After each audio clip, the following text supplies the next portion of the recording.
ఇంతకన్నా నికృష్టమైన స్థితి ఇంకొకటి రావడానికి మనకి ఎక్కడా కూడా అవకాశం లేదు.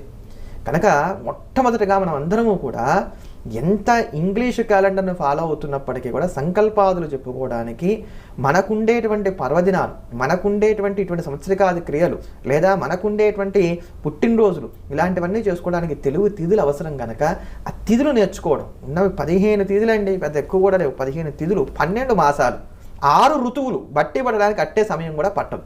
అవి తెలుసుకునేటువంటి ప్రయత్నం చేయలేనట్లయితే మన ఎవ్వరికి కూడా ఇటువంటి ఇబ్బందులు రావు.